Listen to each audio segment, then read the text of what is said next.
What is going on, Clippers fans? Welcome to Season 4, Episode 33 of Clips and Dip.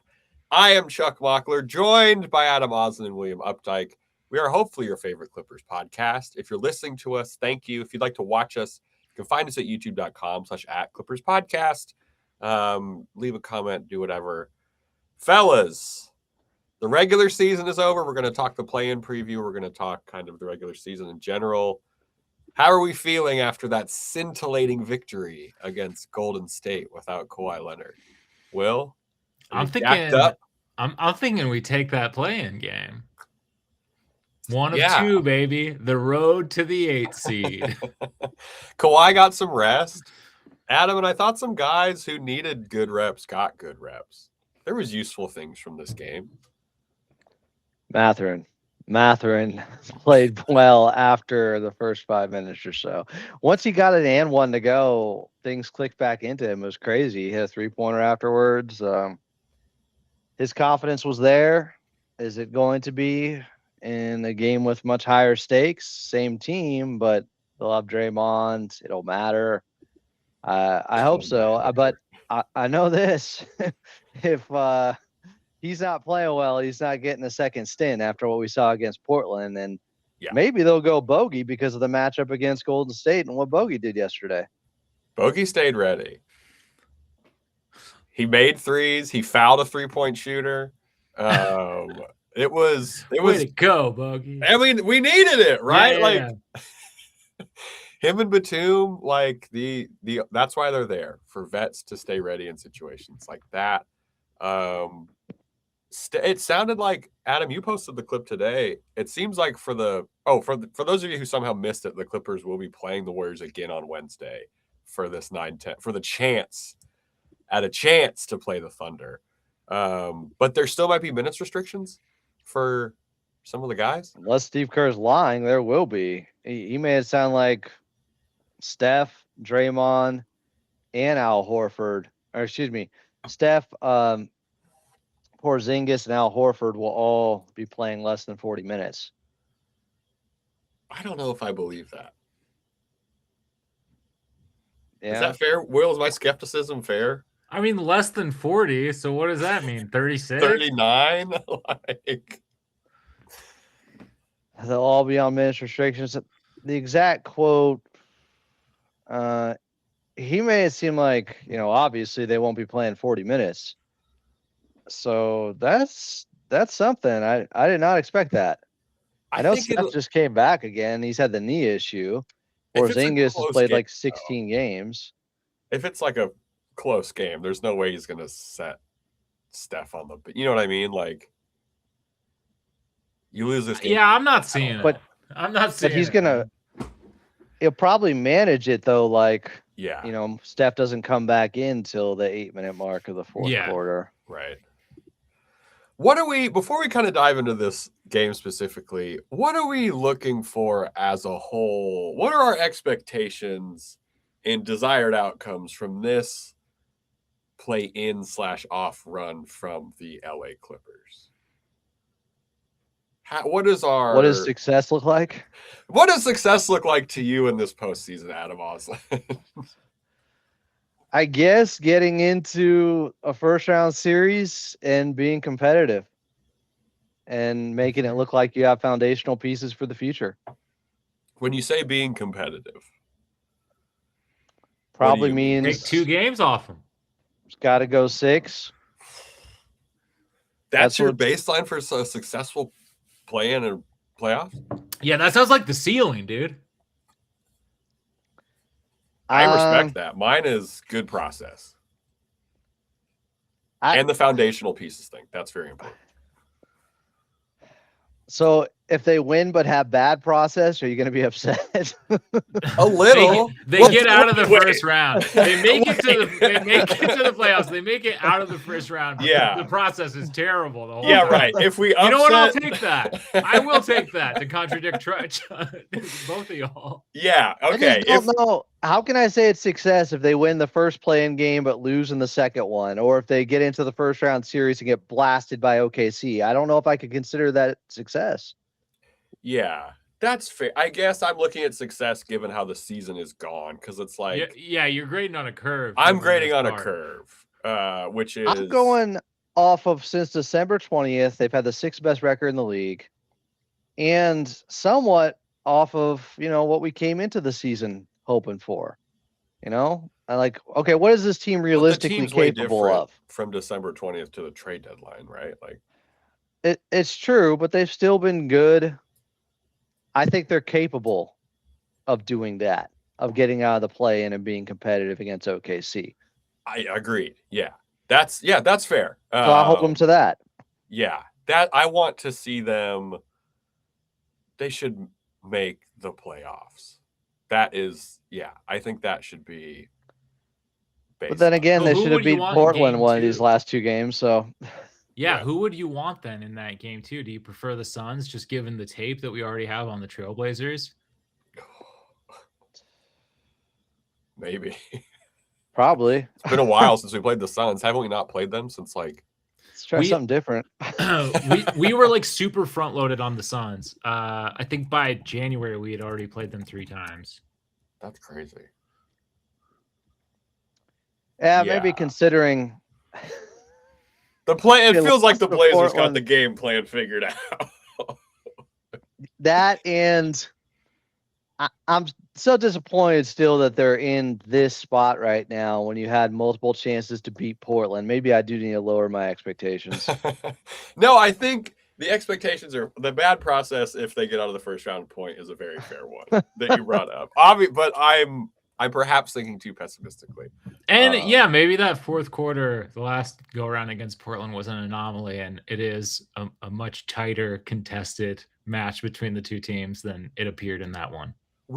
My biggest thing, we just don't have Isaiah Jackson's going to be like with the personnel, like just the guy, the availability. A little banged up. We're a little banged up. Yeah. Oh man. I keep thinking about Yannick still. Dude, I know. It sucks. I keep thinking about Yannick just having an elite roller like that can just sky above everyone. Makes Darius Garland's life easier. Yeah, maybe I need maybe that is the ceiling, as Will said, and that's best case scenario. What I was referring to. Like being competitive, yeah. I mean, like that is a great best case scenario. Like not to be down on the team or anything, but like taking 2 games off the number 1 seed, who from a health perspective, from an age perspective, talent perspective, outguns the Clippers as currently constructed. That to me, being able to make a series out of that says something. Like, and it's not ultimately the result you would want, but that's still great quality reps for these younger guys. It's a great glue moment to like get these pieces sort of working together. And those are battle reps. That means something. That's what I'm looking for. And Adam mentioned the foundational pieces. It's like good reps for the young-ish guys or whoever's going to be part of this team in the next couple of years. That's maybe not my only expectation, but that's maybe the most important thing that I'm looking for at this postseason. And even though, Garland and Mathurin both have playoff experience, they don't with this team, with this set of guys, So I do think that means something. I'll say this. If Coach Lou, and he's put the goal at getting into a playoff series. Yeah. I think it's fair to say less than that is disappointment. Yeah, I would agree with that for sure. That would be a real, well, shit kind of moment, I guess. That being said, it could totally happen. That being said, I'm tired of birthdays where I watch the Clippers get their ass beat in the playoffs in a game that somehow takes place on my actual birthday. How many years has this been? 2 or the last at least 3. I mean, I think actually it's not consecutive, obviously, but it goes back to even I was celebrating my birthday during the fucking Rockets comeback when Harden was on the bench. Yeah. The loss to Portland on Friday night made me think about those examples, not necessarily your birthday and having to go through that, but last year's was rough. Those games, is there a real trend and pattern now that's like palpable, that's real, that's tangible with this team of not showing up well enough in big games? I know a lot of people will be like, yes, of course, of course. But immediately they did beat Golden State last year in game 82 to stay out of the play, and that was a huge game, and it went to overtime, and it was a thriller and was one of the best wins ever.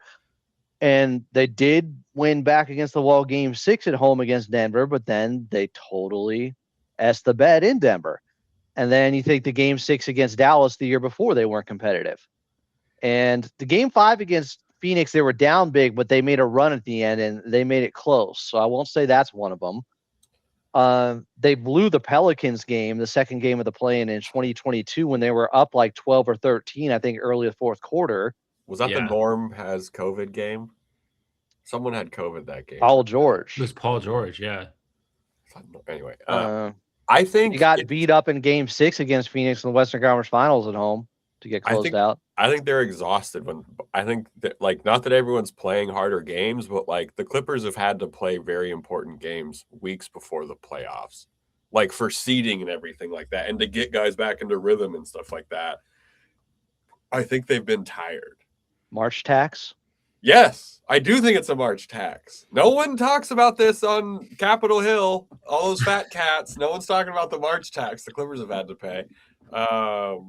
No, and that goes back to like doing things like starting 6-21, or like losing 2 games against the Pelicans. You should at least split. Like, I think it's maybe they're not showing up in the important games. They're not showing up well enough in the not as important games before that, which then you gotta, it's like when you forget to do your homework or something. You're like, oh, I'll just do this later. And then you just jam that shit in.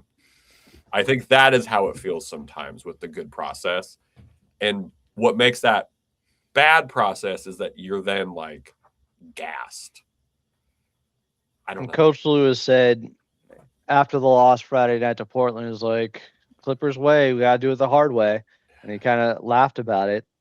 And it's like, is that, like, have they gotten comfortable in that? Is that a routine? Is that a bad habit? Is that like, I think it's a bad habit. I think it's like, I think it's because it doesn't have to necessarily be. Injuries make it a different thing, right? Like when guys are out, that is bad luck. But when guys are healthy and you can't do those things, I think it's like, no, the expectation shouldn't be, let's just figure it out at the end. It's kind of like the Portland game in a microcosm. You wait to have a sense of urgency to get down by 20. You wait till you're under 500 to start the season. It just feels like there's too much of that this year for sure. Yeah, we were under like 200. But it's the first quarter thing too often. It's just, why does it take so much for the sense of urgency to kick in to win? By the point it does, you end up paying for it because you're out of gas at the end to complete the comeback or to complete the series or so on and so forth. Will, I've been yapping. Your thoughts on the Clippers work ethic? I mean, yeah, I do think that there is a tax of all these things coming together, but so much of that is injury stuff. That's the biggest cloud. This one, not having your best player consistently. Yeah. Unfortunately, it's not his fault, but it's Coach Lou has had to do it without his best player so often. Best player. Yeah. Yeah. Third time. I don't like I never would have thought that like 2020 would be the only like fully healthy shot. Yeah, I would have thought we would have gotten one more. I would have thought like just with that trade that the window would have been a little larger than that. Even last year, yes, they went 18-3 the last 21 games, and Kawhi finished the series. But it's like Kawhi didn't have a healthy offseason. He didn't play the majority of the season last year. I don't know if I can say that's a total fair shot. Yeah. And this one, in other words, Coach Lou has never gotten a fair shot because 2020 was Doc Rivers. Yeah, that's true. Yeah, this one will really hurt because of the season that Kawhi has had. Like for it to end like with a wet fart is like, I mean, like it it could sucks. end not with a wet fart though. If they win, dude, when they upset the Thunder, yeah, the process will be bad, and I will be disgusted. We're making the other team shit their pants. Forget a wet fart. Yeah, but like, I don't know, being competitive enough in the game, like then it's not a wet fart, right? They get swept. It still sucks, dude. I feel after this like Kawhi season, I think it still sucks. No, it's brutal. It sucks for Kawhi. You're saying no matter what, you can't get that 2019 feeling out of this Clippers team, even if you're competitive in the first round, because they didn't have Kawhi in 2019. You know, Lou Will was leading them. We knew what that team's cap was. And we also that team, we felt like, hey, bright future, SGA. Nobody knew about the trade coming at that time. Robinson. Yeah, Shamit. No, I don't feel the same vibes as 2019 because this year has been absurd. This year has been, for so many different reasons, so crazy. On and off court. Like there's no bounds to the weirdness that has permeated this year. So I think that makes it, you know what I mean? Like I don't know. I don't feel like. Is there no way to hold our heads high? Is I guess what I'm asking. No, we can hold our heads high. Oh yeah, for sure. I think from 6-21, just finishing above 500. I know, right. Charles, you said you're not impressed by that, but at this point, and we'll get it. That's for the Patreon. But I still think that means something. Like I still think they went out there and competed, and whether that is too taxing. Yeah, and like whether that is too taxing to be able to like be at your best in a postseason. I mean, we have so many other injuries and stuff too. It's like we're also playing with the guys on the floor. Like of course they're tired. Yeah, that's a fair call. This is a good. So, haggle no haggle. This is the most chaotic regular season in the last 10 years. I guess unless you're counting like a COVID season as being more chaotic just because of a pandemic, but yeah. That, you know what I mean? That, sure. Like COVID, okay. Everybody dealt with that. Everyone dealt with that. This is a Clippers season we're talking about. Yeah, this is a little more localized. This is a Clippers season we're talking about. So like it, and I'm all the end of 2014 was no joke, obviously. With Sterling. Yeah, that's true. But that was one thing, and it came at the very end. And it came at the end, and it was also a good thing. Yeah. Well, right. Like time, it ended. It led to a good thing. Led to a good thing. But it wasn't gonna. I don't think anyone was going like yes when the news immediately broke. Well, when Sterling got ejected, I mean that was the ultimate good thing. Yeah. And I bet some Clippers fans were like, "Thank God, let's get this guy out of here." The Clippers, they finished with the winning record. Here's some stats. For the regular season, they were 11th in offensive rating, 18th in defensive rating, 16th in net. Feels fair from what we saw. Here's the things they were good at, which is kind of haggle that. I'd say 15th. Feels like this is where my feels like sports stat comes in. They played like the 15th best team throughout the whole season. Okay. Here's things they were good at stats wise. That was like top 10 or top 5 meaningful stats. They were number 1 in free throw percentage. They were 3rd in free throw attempts per field goal attempt rate. They were 4th in field goal percentage. 7th in both 2 and 3-point percentage. That is the end of the top 10 stats that they had for this year. They were not very good at rebounding. The stats will tell you, as we know. I think the team should not have started 6-21. There's really no excuse, regardless of the injuries. It is crazy. Ideally, like in an ideal situation, November. Law came on with me last night, and I thought he brought up a great point. He's like, basically, outside November, things were kind of how you'd expect in a regular season. November was so bad that it lowered the possibilities for their ceiling. What did we win 2 games that month? Was it that May? Did we? Let Like, me see. well, and then LA Clippers film brought this Yeah. up that so I remember. Ty Lue said 35 and 20 from that point on. And they went 36 and 19. Even going that, there were games where it was like, should have won X, Y, and Z. Should have split that series with the Pels. Like, there's games where they could have, to your point, Adam, outside November, they could have played a lot better basketball, even in the 36 and 19 run. Yeah. Do some of those even out with games maybe they shouldn't have gotten during that run? I don't know. No, they won all the games fair and square. We don't need to look at the stats. Fans often don't look at that part of it. But yeah, there's no way you can lose both of the back-to-back in New Orleans after also just recently losing to Sacramento at home. Those 3 losses within a week are brutal. That can't happen. You have to get be one. Here right now. Well, we might. Where would we be? We'd be sitting pretty in the 7th seed. Yeah, dude. It's fucking chilling, bro. All right, some regular season team awards. I think this first one's going to be easy. William Updike, who is your MVP of the Clippers 25-26 regular season? Everyone is on the table. Kawhi Leonard, obviously. There's no question. We just talked about it a little bit. The offensive season he had is literally one of his best ever. Adam, do you have any counterpoint to this? No. He stunk. Yeah, I do. He stunk. So you guys hated Zoo, huh? You didn't like what he gave us. Yeah, there we go. Yeah. A guy who's not on the team anymore can't be the MVP. That's how good he was. To you?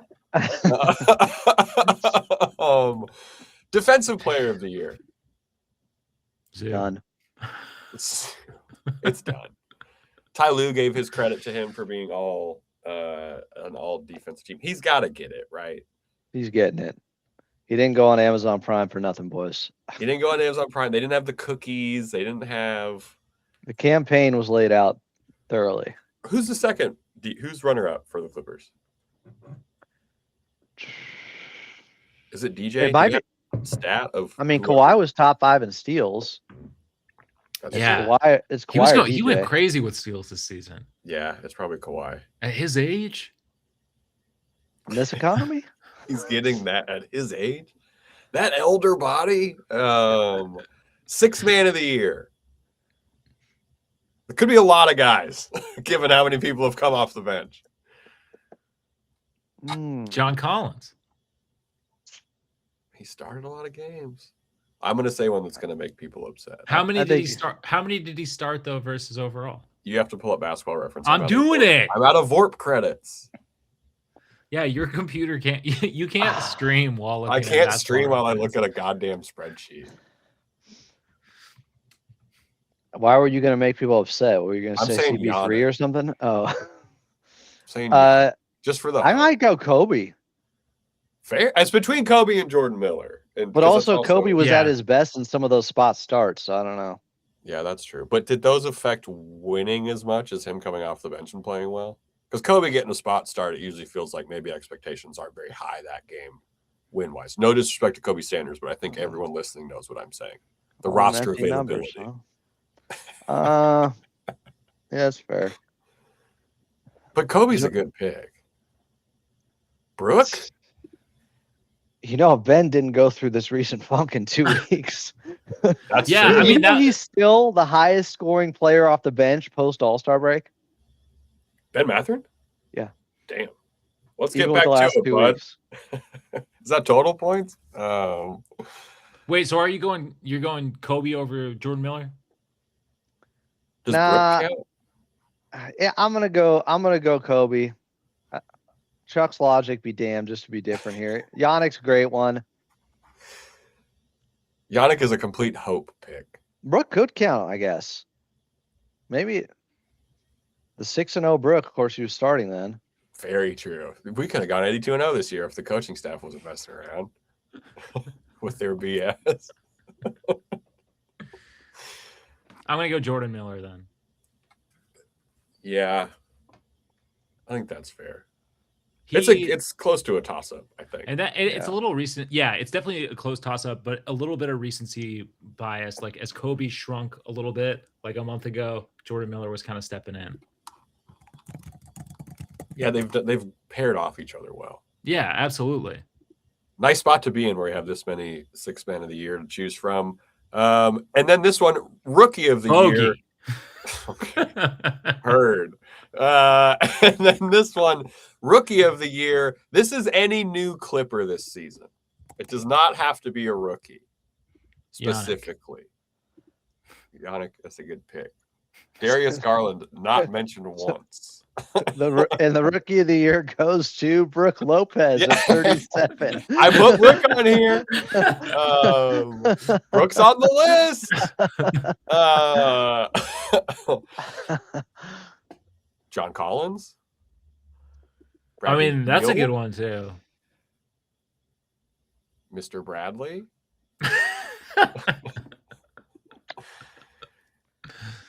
I'll go Brooke. I might go John Collins. Yeah, I think John Collins because he was so big in their turnaround, shooting 60% from three for like a month and a half. Yeah, I'll go John. Darius Garland not mentioned during this segment. That does not mean we are not excited about him. Didn't have much time.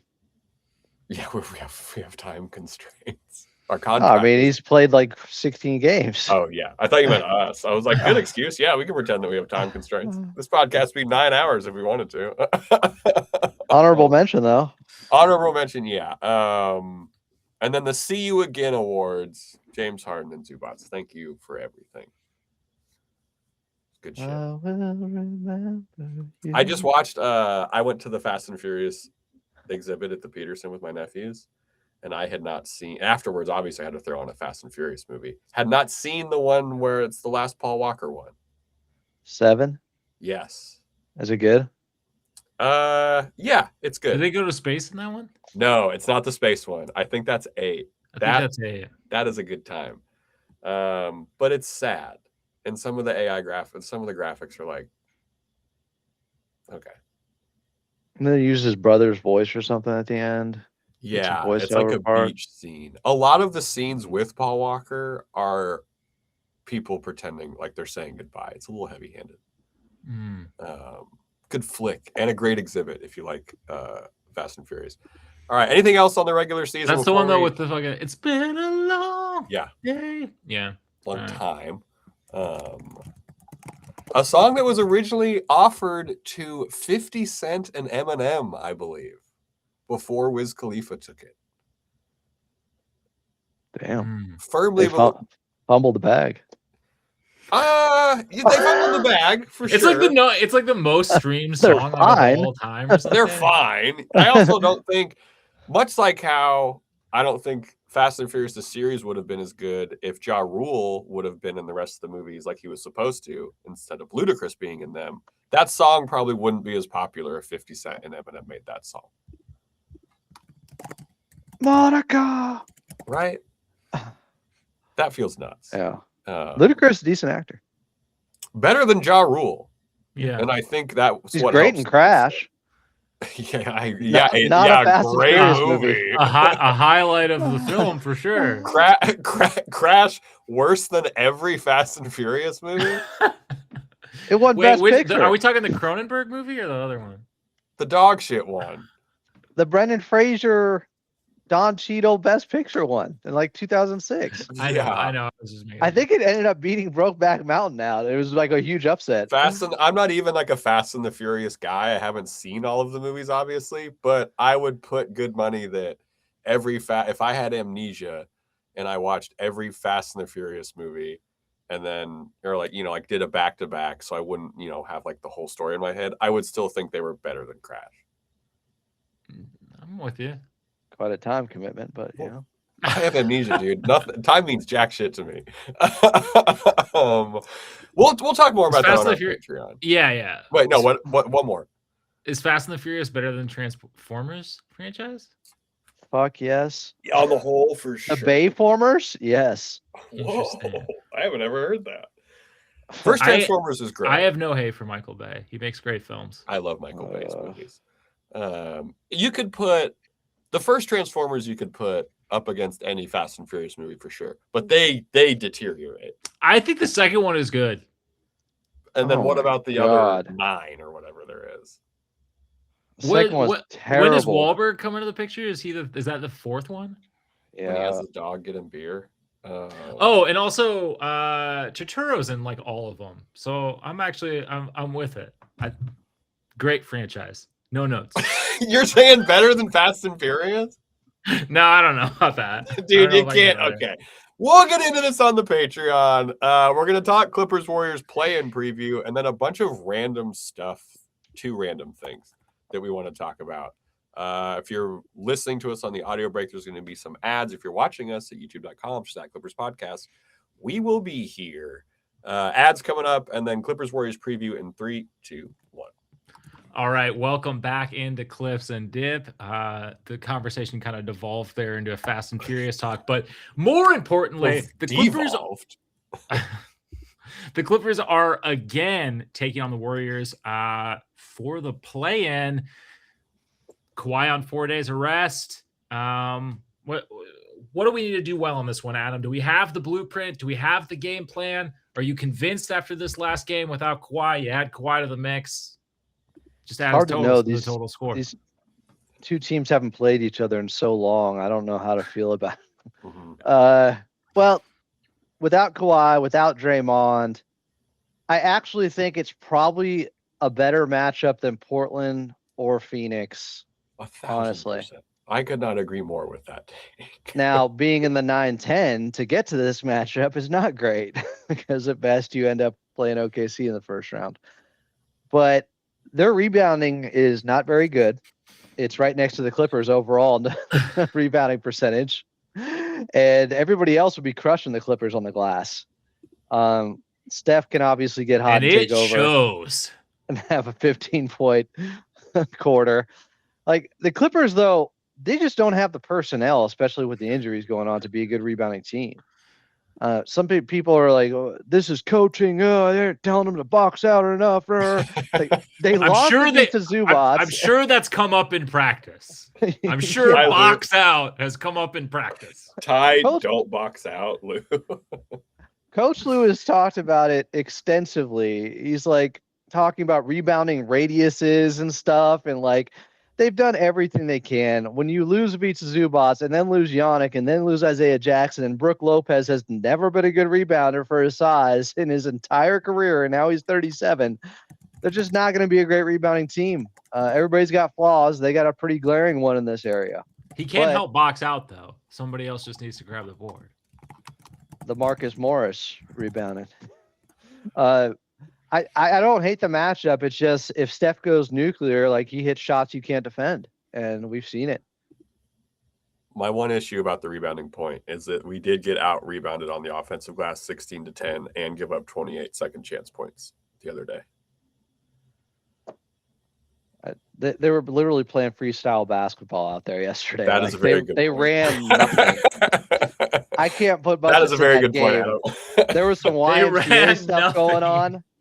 They didn't want to show. Coach Lou and Steve Kerr aren't showing each other anything. Dude, I tweeted out at the beginning of the fourth from the show account, like, ultimate play-in chess move is just play the bench for the rest of the fourth quarter. It's exactly what happened. Like, we got, like, 12 straight minutes of bogey. Will, do you think – you're a doctor. Is Isaiah Jackson coming back on Wednesday? He said he was a couple days ago, but – I believe it. He said he was at a meet and greet with fans last night too. Then he's back. If he said it twice, I think someone else may have to sign off on it. I think the meet and greet schedule for Isaiah Jackson might get trimmed next season if he's going to be this. Not that it should be, but this is not a team. Remember when Zoo spoiled Kawhi coming back in that interview like 6 or 7 seasons ago? Like for a game or something, he was like at Kawhi's, and you saw him kind of like But I This like was a fan just directly asking him, "So you're Yeah. playing on Wednesday?" He's like, "What are you gonna do? You got to say yes, I guess." you got to do the old maybe. It's not up to Not him. every time. Do we think the Warriors shoot 28% from 3 again? Probably No. not. I would hope We're so. in trouble there. They got it out of their system. That's a good take. Their bench, well, ours is incredibly volatile considering one player off the bench right now can be a complete black hole who contributes not good stuff. What year is it? Are you talking about Russ? What are you talking about? Talk about Ben. Oh, sorry. Ben can be really bad. I had no idea. But I think he should be better, right? Yeah. Better than he was in Portland? Yeah. He's got something to build on. Like, that wasn't terrible. It's also going to be kind of spicy because Kobe Sanders and Pat Spencer got into it. And then Ben Mathurin fouled Steph. And I can't remember who came over and yelled at him. It's Gary Payton the second. Gary Payton the second. Will over under Tex in this game. 2.5. That's the line. I might take the over. I think 3. 3 seems fair. A couple of double coincidentals. I can see there being 2 coincidental Techs in this game. Teams don't like each other. It's fun. I guess that's fair. Yeah, a double tech could happen just to Not cancel like it out. not not 4 separate Techs. That would be a bad game. Honestly, what the refs should do is probably call a double tech early to set the tone of like, you guys can be chippy, but you can't be like wrestling the ball from each other.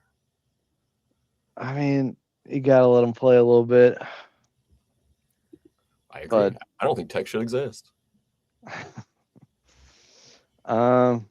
Yeah, I like the fact there's a little bit of bad blood going in. Obviously, a lot of familiarity between these two teams. Just played each other in high-stakes game last year. Played each other in 2 playoff series over the last 10 years. 12 years now.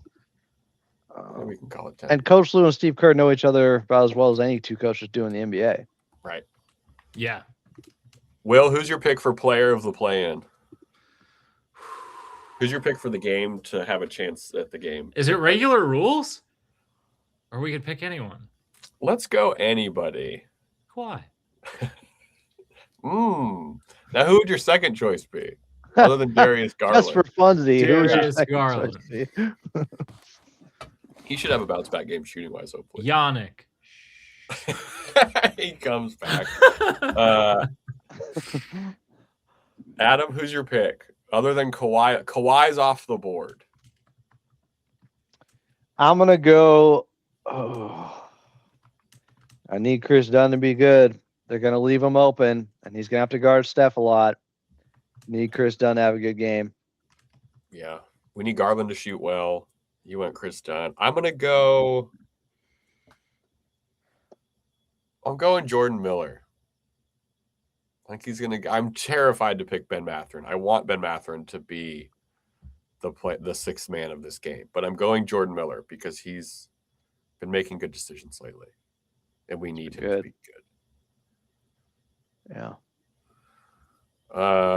Okay, random things I found recently. This is a hard pivot. The Clippers press website from 2009 to 2010 is up. It's an Is old it a WordPress? site. Yeah. It's pretty rad. If you go to clipperspressroom.wordpress.com, I'm pretty sure it's the official team one because it has all of the notes and the archives and a bunch of super old stuff from like 16 years ago. So go check that out if you're very bored and you want to see something. Here is the end of season notes from 2009 to 2010, which is pretty cool. Who led them in scoring? Baron Davis? Let me look. No, we don't have to. It's not right there. It might have been Chris Kaman. What was this? Blake Griffin cracks patella preseason, misses his entire rookie year. Is that 2009, 2010? Yes, I believe so. Yes. Yep, because it's Blake. Yeah. Okay. DeAndre's first. Yeah. Anyway, very cool. If you're a stats dork or an internet dork, clipperspressroom.wordpress.com. I'm sure the team will take it down. Steve Blake, baby. Yeah. And then, Adam, this one hits home for you, and we wanted to talk about it. Former Clipper Montrezl Harrell, who's had his highlights posted recently, and go watch those if you haven't watched those in a minute. That was some fun basketball. Montrezl Harrell picked his favorite. For those of you who don't know, Adam loves Power Rangers. Do I need to get the Power Saber, whatever it is? That they're not in your, interesting that they're not in your background. Yeah, you would think. my back pocket. We've lightly suggested to Adam to maybe update the background before. If you're new to the show, we have brought that up. Dragon Dagger. Dragon Dagger, that's what it is. Adam is a Power Rangers fan. Montrezl Harrell, also a Power Rangers fan. He was ranking his favorite series. He has Wild Force as number 1, and then Ninja Storm and Dino are about a tie for him. Adam, I have no knowledge on this subject, but I would like educate to hear your thoughts on this. Is this a casual pick? Well, I can't say that with certainty because he's more of a new school fan being younger. And so I side with my nostalgia for like the first 3 seasons, and these are not that. Right. Now, I'm sure the late, great Jason David Frank is in some of these still. I've heard of Dino Thunder. But I go with like the first season, which probably had like 50 episodes, into the second season. Like, I think the third iteration of Zords was the Ninja Zords, and about that time I started to phase myself out. Then it was all about Beetleborg. No, PR Troopers took over for me. No. So if I'm reading this correctly, they were dinosaur Power Rangers? Or they're fighting dinosaurs? They were dinos. I mean, what's funny is, they started as dinosaurs anyways, the first season. Right. So they just branded it different and brought them back, I guess, here. Oh, and there are dinosaurs in it. There we go. He was the Gold Ranger here, the Black Ranger. Jason David Frank, the Ultimate Legacy Ranger, everybody's favorite. Of course. Yeah, somebody else younger is going to have to weigh in on Montrez there because I side with the early stuff. Let us know if you're a younger Power Rangers fan and you also listen to this show. Let us know your thoughts. We are going to have full crew pod on Thursday to talk whatever happens in the play-in game. Friendly reminder that there still are Norm Powell t-shirts available in the Rising Tides prize collection. We got 2 more essays the other day. I got all the prizes sent off. If you write a 500-word essay about the Clippers season and send it to shavings.podcast@gmail.com, you will get a Norm Powell playoff t-shirt. Are we ranking these at some point? What's going on? Yeah, I thought we were going to read some of them. Yeah, I'll put them on a drive. And we got a whole off season to play in content for, fellas. Put them on that old Clippers 20. Yeah, on the WordPress. I probably could. Full crew pod on Thursday to talk whatever happens in the play-in game. Will, where can people share their feelings about this pod to other prospective listeners or viewers? Yes, you can review this podcast over on Apple Podcasts or Spotify. You can, of course, let us know what you think on every video over at youtube.com. That's at Clippers Podcast. But however you listen, however you watch, we appreciate you. We very much do. Adam, it's been very important all year. It was more difficult in November than it has been lately. One positive thing for Clippers fans heading into this high stakes play-in game against the against the Golden State Warriors. I wish it was against the Wizards. There's 3 readily accessible streaming websites with Power Rangers right now. You got Amazon Prime, you got Tubi, Netflix. Like, guys, Tubi, how are you not watching this? Is this it us? No, this is my positive spin at the end of the show. I think the Clippers, like I said, I think they match up better against Golden State than any of the teams remaining in the play-in. Size-wise, John Collins looked great yesterday. And I think he obviously is somebody you can play against Porzingis, against Draymond. it just worked. They should be able to get him a lot of minutes, which bodes well against this team. He's got to take advantage of them and play better than he did against Portland on Friday. But, he had a good performance yesterday, just like Benedict Mathurin. A couple of guys found their rhythm. Nico Batum shot it well. Bogey shot it well. If a few guys aren't playing well, Coach Lou can go deeper into his bench because he just saw a couple of good performances from old wily vets he can rely upon. The unction is alive and well in game 83 of the Clippers season. Thank you to everybody for hanging out. Thank you for watching. Thank you for listening. And as always, let's go Clips.